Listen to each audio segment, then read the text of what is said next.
تو انہوں نے کوئی بحث نہیں کی، انہوں نے کہا میں صبر کروں گا جو کچھ ہوا. ان کو پتا تھا کہ یہ اب اللہ کا فیصلہ ہے، کرنے سے کچھ نہیں ہونا. جو کوئی تھوڑی بہت کوشش کی وہ کی، انہیں اینڈ پہ ان کا میں اب صبر ہی کروں گا، جو اللہ اس کے لیے فیصلہ کرے. وہی ہوا. ایک قافلہ وہاں سے گزر رہا تھا، انہوں نے پانی کے لیے ڈول ڈالا، اور یوسف علیہ السلام کو اللہ تعالیٰ نے قرآن میں آیا کہ یوسف کو ہم نے تسلی دی کہ ایک دن آئے گا کہ تم اپنے بھائیوں کو بتا دو گے جو انہوں نے یہ غلطی کی تھی، ہم تمہیں سرخرو کریں گے. بہرحال ابھی تو تمہارے لیے یہ طے ہو گیا. اور ظاہر جبرائیل علیہ السلام آنا شروع ہو گئے چھوٹی عمر میں ان کے پاس ان کی تسلی کے لیے، اسی لیے ڈھارس بندی. انہوں نے پانی کے لیے ڈول ڈالا، یوسف علیہ السلام نے وہ پکڑا اور باہر نکل آئے. اور بھائی جو ہیں چھپ کے یہ منظر دیکھ رہے تھے. انہوں نے کہا یہ نہ ہو یہ پھر واپس آ جائے.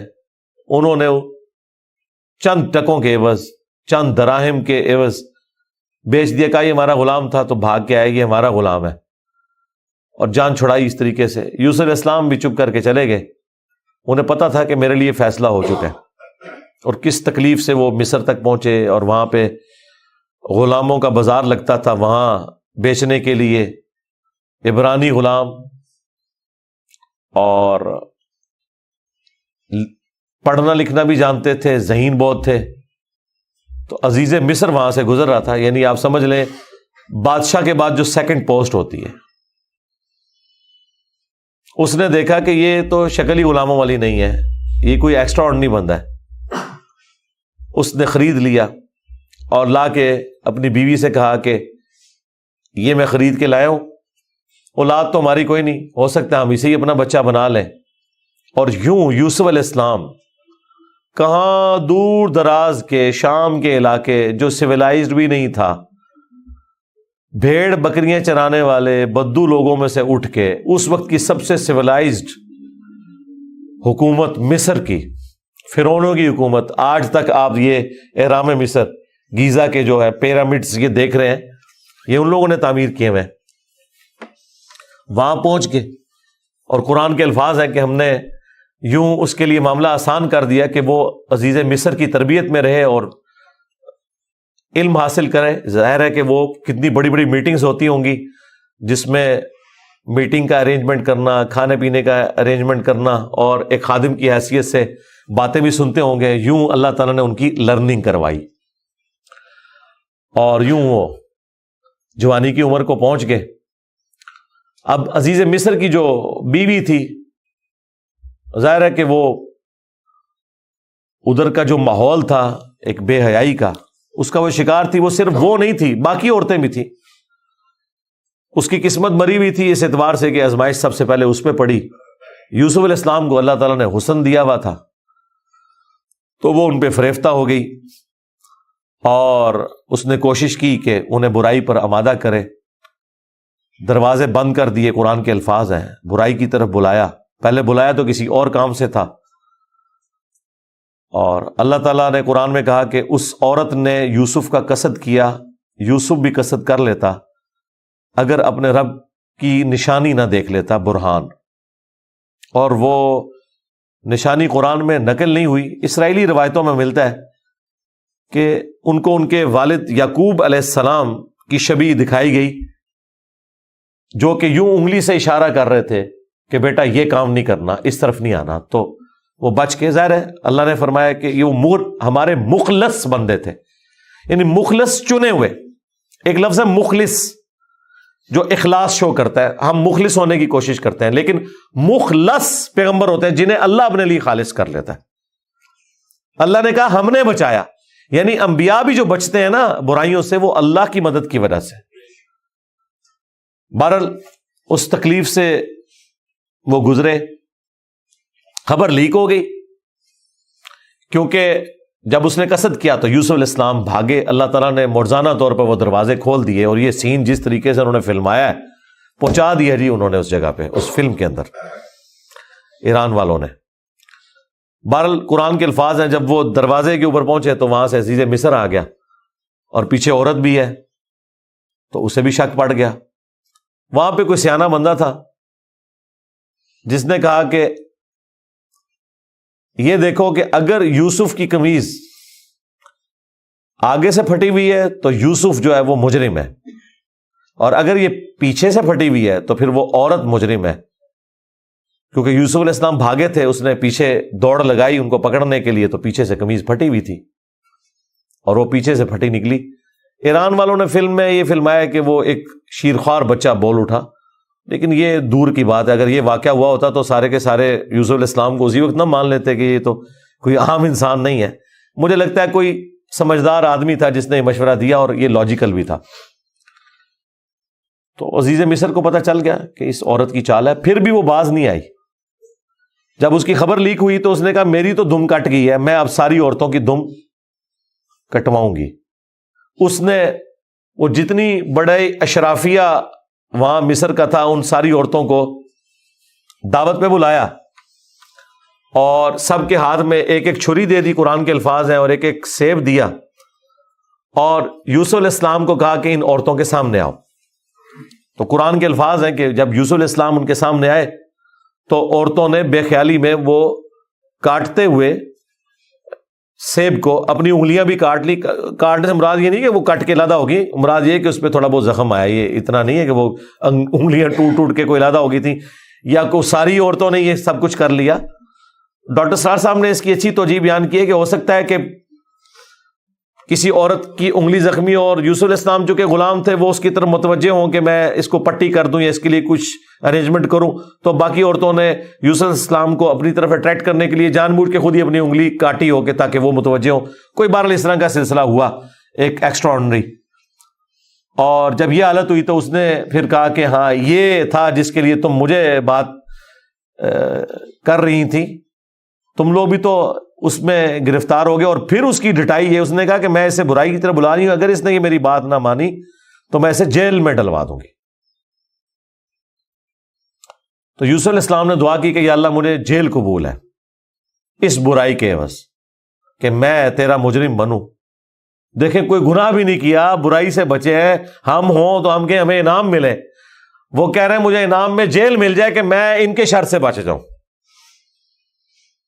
بہرحال پھر وہ بہانہ کر کے ان عورتوں نے جھوٹے الزامات لگا کے یوسف علیہ السلام کو جیل میں ڈلوا دیا۔ یوسف علیہ السلام بھی راضی تھے، ٹھیک ہے چلے گئے۔ آلموسٹ 9 سے 10 سال تک وہ جیل میں رہے، اور وہ جیل کا جو انہوں نے سین فلمایا ہے وہ بندہ دیکھ نہیں سکتا، جو وہاں پہ کس پرسی کی حالت تھی بہرحال انہوں نے گزاری، لیکن آپ کے اخلاق سے متاثر ہو کے دعوت توحید بھی وہاں پہ پہنچی۔ اور اسی دوران 2 ایسے قیدی تھے کہ ان دونوں نے الگ الگ خواب دیکھے، اور انہوں نے یوسف علیہ السلام سے کہا کہ آپ اچھے بھلے معلوم ہوتے ہیں، اگر آپ تعبیر بتا سکتے ہیں۔ انہوں نے کہا میں اس کی تعبیر جو بتاؤں گا وہ تعویل ہوگی، پھر وہ مقدر ہو جائے گی۔ اور وہ خواب انہوں نے اپنا بیان کیا۔ ایک نے خواب یہ بیان کیا کہ میں نے یہ دیکھا کہ میں اپنے رب یعنی اپنے اس بادشاہ کو شراب نچوڑ کے دے رہا ہوں۔ دونوں کے قتل کے فتوے جاری ہو چکے ہوئے تھے۔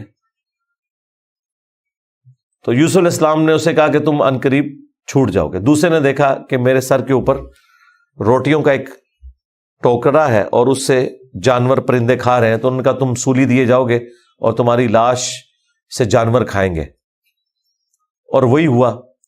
اور قرآن کے الفاظ ہیں کہ جسے نجات ملنے والی تھی اسے یوسف علیہ السلام نے کہا کہ جب تم چھوٹ جاؤ تو اپنے بادشاہ سے میرا ذکر کرنا کہ میرے ساتھ یہ زیادتی ہوئی ہے۔ لیکن قرآن کے الفاظ ہیں کہ شیطان نے وہ ذکر بھلا دیا۔ ظاہر ہے اللہ نے تو کوئی اور ہی فیصلہ کیا ہوا تھا۔ اور یوں آلموسٹ 9 سے 10 سال ان کے جیل میں کٹ گئے، یہاں تک کہ اس بادشاہ کا جو بیٹا ہے وہ تخت نشین ہوا، اور اس نے خواب دیکھا۔ ظاہر بادشاہ کو اللہ تعالیٰ اس طرح کے خواب دکھایا کرتا تھا، مخلوقات کو دیکھنے کی ذمہ داری اللہ تعالیٰ نے بادشاہوں کے اوپر ہی رکھی ہوئی ہے جو ان کے انڈر رعایا ہے، کہ 7 دبلی پتلی گائے جو ہیں وہ نیل سے نکل کے 7 موٹی گایوں کو کھا رہی ہیں، اور 7 خشک بالیاں ہیں اور 7 جو ہیں وہ ہری بالیاں ہیں۔ اب یہ بڑا ایک ایکسٹراڈنری خواب تھا۔ اس نے اپنے وہ سارے تعبیر بتانے والے بلائے، سب کے سب عاجز آ گئے. تو وہ جو چھوٹ چکا تھا ایک قیدی، وہ بادشاہ کا بڑا قریبی تھا جو اسے شراب بنا کے دیتا تھا، اسے یاد آیا کہ ہاں ایک شخص قید میں ہے. اور یاد کب آیا؟ دیکھیں 9-10 سال کے بعد. اس نے کہا میں ایک ایسے شخص کو جانتا ہوں کہ جو آپ کو اس کی تعبیر بتائے گا. تو وہ بادشاہ نے کہا ٹھیک ہے، اسے لے آؤ یہاں پہ. یوسف علیہ السلام نے تعبیر بتا دی جو باقی معبر نہیں بتا سکے. بادشاہ کو بھی لگا یہ تعبیر اسی طریقے سے ہے کہ 7 خوشحالی کے سال آئیں گے اور اس کے بعد 7 سال آئیں گے 7 ایئرز قحط سالی کے، جس میں آپ یہ والا غلہ جو سٹور کیا ہوگا وہ استعمال کریں گے، اور پھر اس کے بعد بارش ہوگی. 7 سال تک بارش نہیں ہوگی، اور ان 7 سالوں کے لیے آپ نے اپنی وہ والی گندم سنبھال کے رکھنی ہے جو ان خوشحالی کے 7 سالوں میں خوب پیداوار ہوگی. تو بادشاہ نے کہا انہیں بلا کے لاؤ. انہوں نے کہا نہیں، پہلے میرا وہ مسئلہ حل کریں جو میرے اوپر الزامات لگا کے ان عورتوں نے اندر کیا. پھر بہرحال وہ معاملہ بھی سیٹل ہوا، عورتوں نے مان لیا کہ یوسف علیہ السلام کی کوئی غلطی نہیں تھی. پھر یوسف علیہ السلام عزت کے ساتھ لائے گئے بادشاہ کے پاس، اور انہوں نے خود کہا کہ مجھے وزیر خوراک بنا دے، میں امین بھی ہوں اور ان معاملات کو ہینڈل بھی کر سکتا ہوں. پھر انہوں نے جس طریقے سے ان معاملات کو ہینڈل کیا اور کہا کہ آپ نے گندم کے دانوں کو بالیوں سے باہر نہیں نکالنا. یہ سٹوریج کا طریقہ بھی یوسف علیہ السلام کو اللہ تعالیٰ نے سکھایا. یوں گندم خراب نہیں ہوتی، سال ہر سال آپ استعمال کر سکتے ہیں. آج بھی گندم اسی طریقے سے سٹور ہوتی ہے. اب وہ قحط سالی صرف مصر تک نہیں تھی، شام تک بھی پھیل چکی تھی. اور وہی بھائی بالآخر گندم کی تلاش میں مصر آئے. انہیں تو پتہ ہی نہیں تھا کہ ان کا بھائی یہاں کا بے تاج بادشاہ بن چکا ہے. یوسف علیہ السلام نے انہیں پہچان لیا. ان تو سوچے نہیں تھا کہ یہ سب کچھ ہوا. کوئی اس وقت انٹرنیٹ کوئی اس طرح کی تو چیز ہے ہی نہیں تھی. تو یوسف علیہ السلام نے انہیں غلہ دیا اونٹ بھر کے، اور جاتے ہوئے خادمین کو کہا کہ ان کی جمع پونجی بھی آپ نے ان کے اسی سامان کے اندر رکھ دینی ہے تاکہ یہ متاثر ہوں اور اگلی دفعہ پھر آئیں. اور پھر ان سے انٹرویو کیا تو انہوں نے کہا ہمارے تو اس طرح بھائی ہیں، ایک بھائی ہے وہ ہمارے والد صاحب تو اس کو اپنے سے جدا نہیں ہونے دیتے. اس کے اندر وہ اپنے اس بیٹے کو تلاش کرتے ہیں جسے بھیڑیا کھا گیا تھا، اور وہ بیٹا سامنے تھا. یوسف علیہ السلام کے بارے میں اللہ تعالیٰ فرماتا ہے کہ یوسف علیہ السلام یہ باتیں سن رہے تھے اور دل ہی دل میں کہہ رہے تھے کہ تم ظالم ہو، لیکن اللہ کی طرف سے اجازت نہیں تھی. ان کا اچھا پھر تم دیکھ رہے ہو اس بھائی کا بھی سامان میں تمہیں دیتا ہوں، اگلی بار اس بھائی کو ساتھ لے کے آؤ گے ورنہ میں تمہیں سامان نہیں دوں گا. ظاہر ہے کسی بہانے سے تو بلانا تھا نا. اور واپس جب پہنچے انہوں نے دیکھا یہ تو اتنا فیاض بادشاہ ہے، اس نے تو ہماری وہ جمع پونجی جو بھی تھا، کوئی کاٹن لے کے گئے تھے، یا اس وقت تو بارٹر سسٹم ہوتا تھا نا، وہ واپس کر دی ہے. تو اپنے والد سے کہا کہ آپ اپنا وہ بیٹا بھی بھیجیں، وہ تو بڑا اچھا بادشاہ ہے. تو ان کا نا ایک دفعہ تم اسی کے بھائی کو لے گئے تھے، وہ واپس نہیں آیا، اس کو تو میں اب الگ نہیں کروں گا. ان کا ابا جی پھر بھوکے ہی مریں گے. آپ کون سے شیخ عبد القادر جیلانی ہے کہ آپ نگاہ مار کے یہ کچھ کر لیں گے؟ ہاں تو اور کیا، گندم کے لیے انبیاء ان کی اولادیں. اور یہ تو ہمیں سکھاتے ہیں کہ جی بڑے سے بڑا غوث قطب ابدال کسی صحابی کے پاؤں کی خاک بلکہ گھوڑے کے قدموں کی خاک نہیں ہے. تو قرآن میں تو کچھ اور ہی مل رہا ہے. اب بڑی فاقے آ رہے ہیں کہ کیا کریں. ان کا ٹھیک ہے بس دوسرا بھی اب دیتا ہوں. اور پھر اس میں انہوں نے ایک جملہ بولا کہ قریب ہے کہ اللہ تعالیٰ مجھے میرا یوسف بھی واپس کر دے. انہیں پتا چل گیا کہ ابھی بھی میری آزمائش باقی ہے. میں نے یوسف کو بنیامین میں تلاش کرنا شروع کر دیا تھا، ابھی بھی وہ والی کامل توحید جو اللہ کو ریکوائرڈ ہے نا، جو پیغمبر سے ریکوائرڈ ہے، ایکسٹرا آرڈنری، والذین آمنوا اشد حبا للہ، اس کا بھی اعلیٰ ترین درجہ.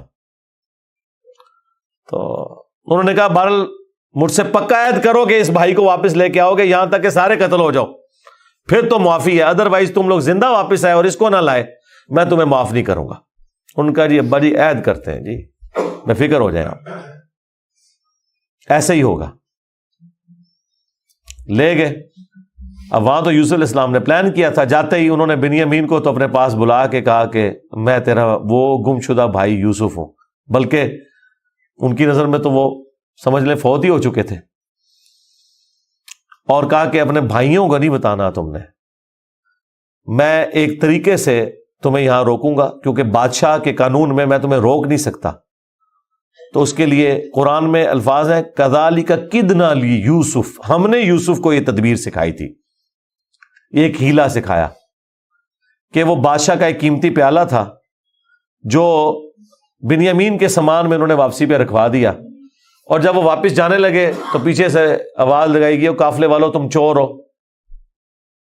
اور یوسف علیہ السلام کو پتا تھا کہ بنی اسرائیل میں چوری کی سزا یہ ہے کہ وہ شخص پھر غلام بن جاتا ہے جس کی اس نے چوری کی ہوتی ہے۔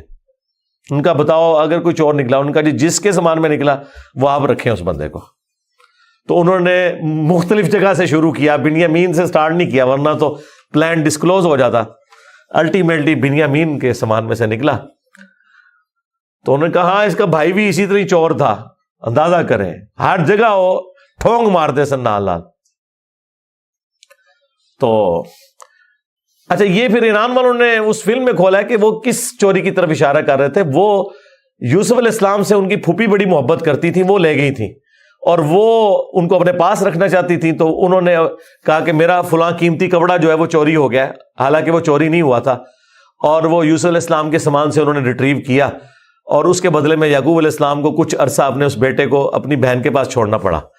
تو یہ ان کو کلک کر گیا آئیڈیا، یہی والا آئیڈیا انہوں نے اپنے بھائیوں کے اوپر بھی اپلائی کیا، اور ان کے بھائیوں کا بھی اشارہ اسی طرف تھا کہ اس نے تو بچپن میں اس کا بڑا بھائی بھی چور تھا، حالانکہ اس نے چوری نہیں کی ہوئی تھی، نہ ادھر چوری والا معاملہ تھا۔ بہرحال ان میں سے ایک بھائی نے کہا بھائی میں تو اب واپس نہیں جاؤں گا، میں تو ابے سے عہد کر کے آیا ہوں کہ بھائی میں تو اپنے بھائی کی یاد میں ادھر ہی رہوں گا جب تک کہ کوئی معاملہ نہ ہو، تم لوگ جاؤ نا ذرا اور جا کے ابا جی کو ساری صورتحال بتاؤ، اور بتاؤ کہ تمہارا یہ بیٹا چور نکلا ہے اور ہم لاکھ قسمیں کھائیں آپ نے ماننا نہیں ہے۔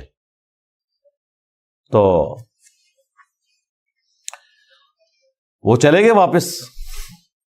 پھر حضرت یعقوب علیہ السلام نے ایک خط روانہ کیا، ریکویسٹ بھیجی عزیز مصر کو، انہیں تو نہیں پتا تھا کہ ان کا بیٹا ہی ہے، اور وہ بڑے دردناک انداز میں انہوں نے اس فلم میں فلمایا ہے۔ الٹیمیٹلی جب وہ اگلی دفعہ واپس آئے، انہوں نے کہا ہمارے ابا جی تو پہلے ہی نابینا ہو چکے ہیں، اب یہ دو جدائیاں کیسے برداشت کریں گے، آپ رحم کریں، ہم پہ ترس کھائیں۔ پھر یوسف علیہ السلام نے کہا کہ تمہیں یہ ساری باتیں اس وقت نہیں یاد آئی، تمہیں یاد نہیں تم نے اپنے بھائی کے ساتھ کیا کیا تھا؟ تو وہ جب سٹوری انہوں نے بیان کرنی شروع کی تو انہیں پتا چل گیا کہ یہ وہی یوسف ہے۔ انہوں نے پوچھا آپ یوسف ہیں؟ ان کا ہاں، دیکھو اللہ نے مجھے کیا کچھ عطا کیا ہے، اور انہوں نے کہا کہ ہمیں معاف کر دیں۔ انہوں نے کہا لا تثریب علیکم اليوم، آج کوئی گرفت نہیں ہے، شیطان نے یہ ہمارے درمیان جدائی ڈالی تھی، کیونکہ اتنے بڑے منصب تک پہنچنے کے لیے تکلیف بھی تو کاٹنی پڑتی ہے نا، حسین بننا کوئی سوکھا تو نہیں ہے، جنتی نوجوانوں کا سردار بننا ہے تو پھر قربانی تو دینی پڑے گی، اور انبیاء کو یہ پتا ہوتا ہے کہ قربانی سے گزر کے ہی آپ مقام حاصل کرتے ہیں۔ انہوں نے کہا کہ یہ میری قمیص لے جاؤ، اللہ تعالیٰ نے وحی کے ذریعے مجھے بتائی ہے یہ بات، جا کے میرے والد کی آنکھوں پہ ملو، اللہ تعالیٰ ان کی بینائی کو واپس کرے گا۔ اور یوں وہاں سے ایک قاصد نکلا، وہ کرتا لے کے یوسف علیہ السلام کا، قرآن کے الفاظ ہیں، حضرت یعقوب علیہ السلام کہتے ہیں کہ اگر تم مجھے مفند نہ سمجھو، وہی المحند اور المفند قرآن میں الفاظ ہیں یہ، یعنی یہ نہ سمجھو کہ میرا دماغ سٹھیا گیا ہے، تو مجھے تو یوسف کی خوشبو آ رہی ہے۔ اچھا یوسف کی خوشبو اس وقت نہیں آئی جب وہ بک کے جا رہے تھے، کیونکہ اللہ تعالیٰ نے پردہ ڈالا تھا، ادھر اللہ نے یوسف کی خوشبو، بہرحال وہی بشارت لے کے آیا، آنکھوں کو لگائی، بینائی واپس آ گئی، اور ساتھ خط آیا کہ اب آپ واپس آئیں، یہاں پہ میرے پاس آ جائیں اور بنی اسرائیل کو شفٹ کریں۔ وہ سارے ود فیملی وہاں شفٹ ہوئے، وہاں یوسف علیہ السلام آل نال تھے، انہوں نے ایک قطعہ زمین ان کو دیا، اور یوں بنی اسرائیل وہاں پہ آباد ہو گئے، اور پھر حکومتی لیول پہ رہے، یہاں تک کہ وہاں پہ ایک نیشنل موومنٹ غالب آئی اور ان کو غلام بنا لیا گیا، جو کسی زمانے میں بادشاہت انجوائے کر رہے تھے۔ اور پھر ان غلاموں میں اللہ تعالیٰ نے حضرت موسیٰ علیہ السلام کو مبعوث کیا اور فرعونیوں سے نجات دلوائی، ایک منجی اور ہادی بنا کے۔ اور پھر وہ جاتے ہوئے المستدل علاقے میں آتا ہے، یوسف علیہ السلام نے وصیت کی تھی کہ جب کبھی بنی اسرائیل یہاں سے شفٹ ہو تو میری لاش بھی لے جانی ہے. پھر وہ لاش بھی لے گئے, اس پہ میری تفصیلی ویڈیو ریکارڈ ہے, آپ یوٹیوب پہ دیکھ سکتے ہیں. یہ پورے کا پورا ایک معاملہ تھا. اور پھر وہ آخر میں وہی ہوا کہ سجدہ تعظیمی کیا یوسف علیہ السلام کو ان کے بھائیوں نے اور ماں باپ نے. ان زمانوں میں سجدہ تعظیمی جائز تھا جس طرح کہ آدم علیہ السلام کو فرشتوں نے کیا, اور اس امت میں حرام ہو گیا. ابو داؤد میں اور ترمذی میں حدیث ہے کہ اگر میں سجدہ تعظیمی جائز سمجھتا تو بیویوں سے کہتا کہ اپنے خامدوں کو کریں اس حق کے سبب. ابو داؤد میں تو الفاظ ہیں, ایک صحابی نے حضور کو سجدہ کیا, آپ نے فرمایا سر اٹھا کیا کر رہے ہیں, جب میں فوت ہو جاؤں گا تم میری قبر سے گزرو گے تو کیا مجھے سجدہ کرو گے؟ انہوں نے کہا نہیں یا رسول اللہ. فرمایا مجھے کیوں سجدہ کر رہے ہو؟ اگر میں سجدہ جائز سمجھتا تو بیویوں سے کہتا کہ اپنے خامدوں کو کریں. اور یہ سجدہ تعظیمی, سجدہ عبادت ہمیشہ سے اللہ کے لیے رہا ہے. جبرائیل علیہ السلام نے حضرت آدم کو سجدہ عبادت نہیں کیا, سجدہ تعظیمی تھا. ان زمانوں میں ٹو باؤ ڈاؤن بھی ہوتا تھا, جھکا بھی جاتا تھا. ہمارے نبی علیہ السلام پر اللہ تعالیٰ نے جو ختم نبوت فرمائی تو توحید بھی ایسی کامل کی ہے کہ اب یہ سب کی سب معاملات ختم. ختم نبوت کی برکت سے کشف, الہام, یہ سب کچھ ختم غیر نبی کے اوپر, سوائے بخاری مسلم میں ہے مبشرات, وہ بھی خواب. وہ اللہ کی طرف سے بھی ہو سکتے ہیں, شیطان کی طرف سے بھی ہو سکتے ہیں, نفس کی طرف سے. وہ تو وقت پورا ہوگا تو پتہ چلے گا یہ سچا یا جھوٹا ہے. باقی نبی علیہ السلام نے کہا اب یہ نبوت کی خبریں ختم ہو چکی. اگلے زمانوں میں یہ ہوتا تھا, اللہ تعالیٰ غیبی خبریں دیا کرتا تھا غیر انبیاء کو بھی. اور اگلے زمانوں میں یہ بھی تھا کہ سجدہ تعظیمی ہوتا تھا. اللہ تعالیٰ نے توحید بھی اس امت میں کامل کی کہ سجدہ تعظیمی بھی حرام کر دیا, اور اب کسی کے لیے سجدہ نہیں ہے. بل وہ سجدہ کیا تو حضرت یوسف علیہ السلام نے کہا ابا جان یہ دیکھ لیں, یہ تعبیر ہے میرے اس خواب کی جو میں نے وہ بچپن میں دیکھا تھا. سرکار وہ خواب بڑا دیکھا ہے, وہ تعبیر ہوندے اس کا مزہ لوٹنے کے لیے 40 سال کی مشقت, جدائی, وہ بڑی تکلیف دہ چیز ہے. وہ جو آخری سین انہوں نے فلمائے ہیں نا, یعقوب علیہ السلام اور یوسف علیہ السلام کی جو ملاقات والا سین ہے, وہ بندہ دیکھ نہیں سکتا. اس زمانے میں انہوں نے پہنچا دیا جی. جو ایران والوں نے وہ ڈرامہ سیریل بنائی ہے 45 اقساط کے اندر. بہرحال الٹیمیٹلی اللہ تعالیٰ نے اس سے نبی علیہ السلام کو بھی بتایا کہ اگر آپ اس تکلیف سے گزر رہے ہیں نا, تو یوسف علیہ السلام نے بھی تکلیف کاٹی. ہمارے نبی کی تکلیف پھر اس لیول پہ نہیں گئی. اللہ تعالیٰ نے 8 سال کے اندر ہی فتح مکہ کروا دیا. لیکن بہرحال انبیاء کو کیسی کیسی تکلیف اٹھانی پڑتی ہیں. یہ واقعات سننے میں بڑے انٹرسٹنگ تو فیل ہو رہے ہیں, لیکن جب آپ وہ فلم دیکھیں گے نا تو آپ کو اندازہ ہوگا کہ جس پہ یہ گزر رہی تھی اس کے لیے کتنی تکلیف دہ چیز تھی. ایک ایک لمحے پہ تکلیف جوڑی ہوئی تھی, اس کو ہم امیجن بھی نہیں کر سکتے. آج بات کرنا آسان ہے. اللہ تعالیٰ نے انبیاء کرام علیہ السلام کو تکلیف سے گزار کر مرتبہ دینا ہوتا ہے. ہمارے نبی علیہ السلام کو بھی اللہ تعالیٰ نے اتنا جو اعلیٰ مقام عطا فرمایا تو اس کے اگینسٹ پھر انہیں تکلیف بھی برداشت کرنی پڑی.